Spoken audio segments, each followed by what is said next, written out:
Maaf, itu laporan usahakan minggu ini harus selesai ya Pak. Siapa ya? Iya, masalahnya saya ditunggu dari pusat. Ketone kok kayak pejabat Iya, ya? saya tunggu Pak secepatnya. Jangan sampai terlambat ya Pak. Ini instruksi dari pejabat. Wah, pejabat Ya, ya. nih. Segera ya. Oke, Wah. terima kasih. Wih, keren. Siapa sih ya? Wah, ini Kang Paijo apa ya? Kang Paijo apa ya? Wah, walah bener Kang Paijo. Masya Allah. Kang Maco apa ya? Iya. Oh, lagi ngapa ki nang kene? Lah, ya wong seniman yang golek inspirasi, Kang. Oh, Dari Kang ngapa nang kene ki ya, terus malah nganggo pakaian pejabat ki nu kepriwe ki we? apa nih orang ngerti no? Ngerti apa sih ya? Nyongan siki dadi pejabat, Kang. Masya Allah, Kang Paijo sih kita di pejabat. Dapur ora pakaiane. HP-ne ya keren, pakaiannya ya necis, udah kia na embleme. Aduh, Anak yakin. DKT pada nama komplit. Wah, yakin jos banget nyong orang nyangka Kang Paijo sih kita di pejabat, yakin Jan. Berarti nyong ya siki orang kena sembarangan ya karo Kang Paijo ya. Nah, sikis beda karo gemien. Waduh. Nah terus kepriwe nyong ki kudu karo Kang Paijo ki? Ya karo nyong ngger liwat ya nuwun sewu permisi kayak kue Kang. Kayak kowe? Aja bladas bae kayak gemien. Waduh. Nyong biasanya ya Kang langsung ngaku pakan iki ya. Liwat nang ngarepe masyarakat, mesti langsung siap Pak. Oh, ya oke. Siap. Nah, kayak kue. Monggo pinarak monggo. Lah kue apik kayak kue sarane. Oke, siap. Monggo Ndoro Paijo. Ayo Kang Maco. Oke, monggo. Jan aku ora nyangka si Kang Paijo dadi pejabat, Jan. Aku sih jane seneng tur bunga, tapi kok dadi kaya sombong apa ya? Jan. Assalamualaikum warahmatullahi wabarakatuh. Apa kabar semuanya? Kali ini episode spesial karena Kang Paijo sekarang jadi pejabat. Oke, ini Kang Paijo, saya punya dongengan lagi nih, Kang. Iya, silakan. Suatu hari ada seseorang yang datang ke rumah seorang kiai, Kang. Dia selain seorang kiai, dia juga seorang tokoh masyarakat. Ya, tetapi alangkah terkejutnya orang itu begitu sampai di teras rumahnya Pak Kiai itu sedang menyapu dan sedang mengepel lantai sendiri, Kang. Maka ditegurlah ini sama orang yang hendak bertamu ini. Pak Kiai, mohon maaf, apa saya tidak salah lihat nih?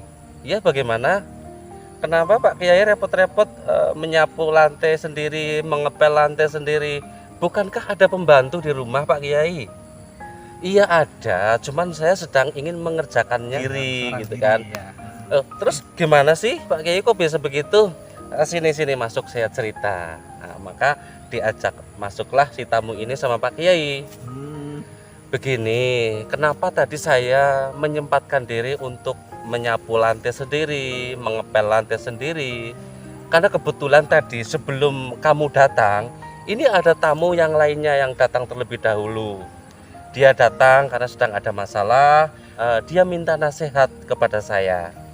Maka saya kasihlah nasihat-nasihat yang insya Allah nasihat yang saya berikan bermanfaat untuk dirinya. Nah, terus? Nah, seketika itu setelah saya kasih nasihat, tamu itu terlihat sudah merasa tercerahkan. Maka dengan wajah berseri-seri pulanglah tamu ini.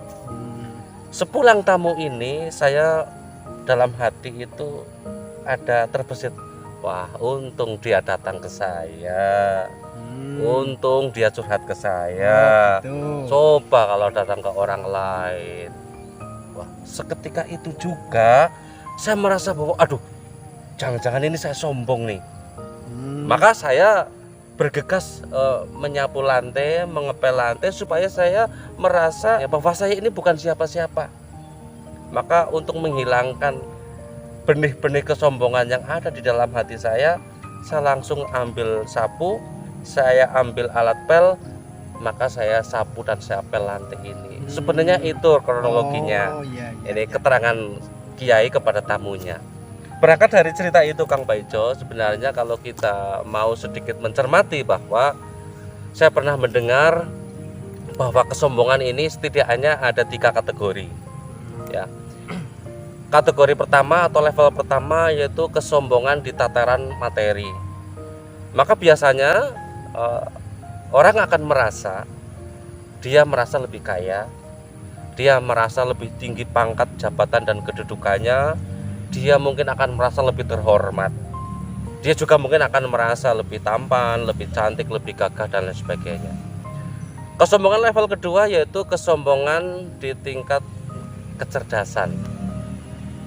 Biasanya orang akan merasa lebih pintar, lebih luas wawasan ilmu pengetahuannya.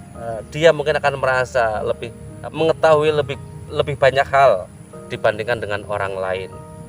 Dia juga mungkin akan merasa lebih banyak wawasannya, lebih banyak pengalamannya. Dan kesombongan di level ketiga ini adalah di level kebaikan. Biasanya orang akan merasa lebih bermoral, lebih bermartabat, lebih pemurah, mungkin akan juga merasa lebih dermawan, merasa lebih banyak kontribusinya untuk umat, merasa lebih semangat dalam beribadah dan hal-hal kebaikan yang lainnya. Dan di dalam hatinya akan meremehkan orang lain yang sebenarnya ini terselubung. Dan menariknya, semakin tinggi level kesombongan seseorang, ini akan semakin sulit dideteksi. Kalau kesombongan di level materi lebih mudah terlihat ketika orang pamer hartanya, orang pamer kedudukannya seperti tadi ilustrasi Kang Paijo gitu kan. Tetapi kalau sudah di level yang lebih tinggi, ini akan lebih sulit dideteksi bahkan oleh orang itu sendiri, karena biasanya ini berupa hanya benih-benih di dalam hatinya, benih-benih kesombongan, benih-benih persangkaan kepada dirinya pribadi bahwa dia lebih baik dibandingkan dengan orang lain ini Kang Paijo. Maka pada kesempatan kali ini saya ingin minta pendapat Kang Paijo untuk menjelaskan fenomena ini Kang. Monggo Kang. Ya, terima kasih Kang Maco. Di segmen awal sudah kocak sekali. Ya. Tadi diilustrasikan Paijo ini sombong tentang kedudukan. Iya. Tapi mohon maaf itu hanya ilustrasi saja dan jangan ditafsirkan lain-lain kan seperti itu. Karena materinya ini materi tentang kesombongan seorang manusia. Narasinya Bang Maco sudah sangat bagus, terus bisa memilah kesombongan dalam hal beberapa kesombongan yang lazim muncul pada sifat manusia. Karena kecenderungan manusia sebenarnya sudah ada benih sombong kan, walaupun derajatnya kecil, itu sebenarnya sudah ada benih sebenarnya, tinggal bisa dikontrol atau tidak kan seperti itu. Nah, kesombongan kecil ini ketika tidak dikontrol kan akan menjadi besar, ya kan Kang? Iya. Nah, kalau muncul kesombongan ini sudah bersifat besar yang hadir di dalam hati satu, biasanya bisa deteksi dari perkataan Kang. Perkataan ya. Ya. Contoh ilustrasi tadi. Ya. Sombong, Paijo jadi pegawai kan kayak gitu. Apa kamu tidak tahu gitu ya? Itu dari Gitu perkataan saja sudah setan sangat pandai gitu menyelam atau menyelimuti hawa nafsu manusia dari perkataan. Sudah kan muncul nih. Itu dari perkataan. Nah, setelah dari perkataan muncul lahirlah perbuatan. Ya. Tadi Kang Maco suruh siap ketemu dengan Kang Maco. Kang Paijo dengan bangganya terus bagus kan? Harus seperti itu dengan pejabat. Nah, ini adalah bahasa kita itu ngobrolnya ya deteksi orang sombong bisa dilihat dua hal itulah, cukup dengan perkataan dan dengan perbuatan. Nah, ini yang memang perlu kita waspadai bersama. Ini kedua hal gitu kan ya, kedua hal yang memang perlu kita sikapi bersama, kita bijaksana dengan perilaku ini, takutnya nanti kita masuk ke dalam kategori itu. Dan yang paling bahaya menurut Kang Maco dan Kang Paijo persepsinya akan sama. Apa itu? Yang ketiga adalah memperlakukan orang lain. Oh, ya. Gimana itu? Nah, biasanya nih Mas, ketika kita lihat di kehidupan sehari-hari, biasanya kalau derajatnya naik, pola gaya hidupnya naik enggak? Ya biasanya naik. Iya kan? Ikut. Dari pola makan, Iya. dari pola pakaian, Iya. terus memperlakukan orang lain pun akan beda. Beda ya. Buktinya tadi Kang Maco Iya. suruh Pak Ijo harus berbuat yang Harus lebih menghormati baik. gitu Iya, ya. memperlakukan Kang Pak Ijo tidak seperti dulu. Iya, sebelum Dulu. jadi pejabat Iya. ya. Inilah ketiga hal ini yang menurut kita perlu sharing bersama. Terus yang paling kita takuti sebenarnya adalah bahaya sombong ini adalah dosa yang paling parah sebenarnya. Oh gitu ya. Dosa yang paling parah maksudnya ketika kesombongan ini meniadakan sang pencipta. Oh. Meniadakan sang pencipta. Jadi dia lahir besar, lahir punya derajat yang tinggi tadi seperti itu dari pola apa? Kang Paijo kan memilah 3 tuh. Iya. Dan itu seolah-olah dia sendiri yang punya kekuatan, tapi di balik itu Allah sebenarnya yang memberikan itu semua. Itu yang paling parah. Iya. Sebenarnya itu. Iya. Oke Kang Paijo nih. Terus kita ini kebetulan kan Muslim ya. Kita ini Islam nih. Adakah hadis atau ayat Al-Quran yang membicarakan tentang kesombongan ini Kang? Ya. Ini sepengetahuan Pak Ijo ya. Ya. Mudah-mudahan sih kalau tidak salah, tapi kalau salah ya mohon diluruskan. Bahwa sabda Nabi yang diriwayatkan oleh hadis At-Tirmidzi mengatakan seperti ini, bahwa tidak akan masuk surga seseorang apabila dia memiliki sifat sombong walaupun seberat atom, Kang. Oh begitu ya. Memang ada tuntunannya. Sebenarnya dalam doa itu sehari-hari biar kita tidak terkena sifat sombong itu sebenarnya ada, Kang. Oh ada ya. Ada. Bagaimana itu? Ya artinya secara lahiriah ya doa sih tergantung kemampuan mereka. Ketika memang mereka pemahamannya dengan bahasa Indonesia, memakai bahasa Indonesia, bahasa Arab pun bahasa Arab, ya tergantung mereka punya kemampuan agama sejauh mana. Tetapi intinya doa tersebut biar kita itu dijauhkan dari sifat sombong. Intinya kayak gitu kan. Oh gitu ya. Jadi kesimpulan saya untuk perbincangan pada kali ini bahwa manusia di mata Allah sesungguhnya adalah sama. Yang membedakannya adalah ketakwaannya, maksudnya kayak gitu. Ya. Intinya kayak gitu kan. Oh gitu ya. Oke, terima kasih nih Kang Paijo. Jadi kalau tidak salah dengar, saya itu pernah mendengarkan bahwa kesombongan itu adalah pakaiannya Allah. Artinya hanya Allah lah zat yang berhak untuk sombong. Iya, betul. Adapun makhluk ciptaannya apapun itu termasuk kita manusia itu tidak boleh sombong. Bahkan dalam hadis tadi kan disebutkan jika masih ada sombong walaupun hanya seberat atom berarti belum bisa masuk surga. Kan seperti itu. Selanjutnya begini.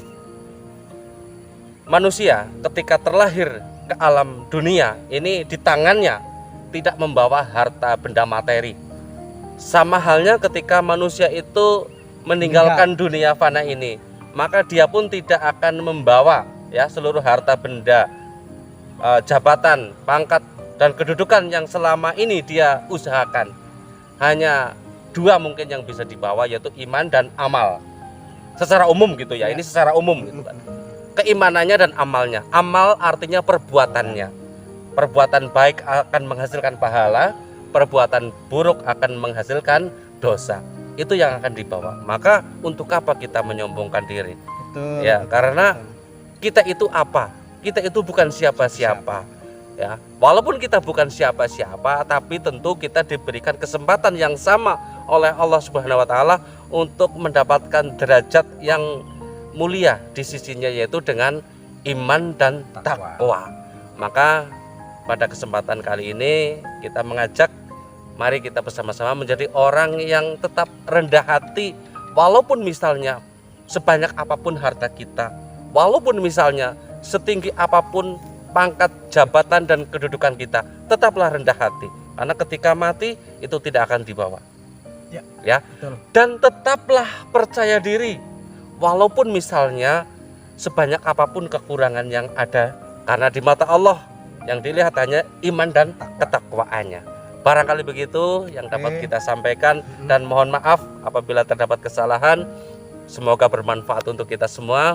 Wallahu a'lam bishawab. Wassalamualaikum warahmatullahi wabarakatuh.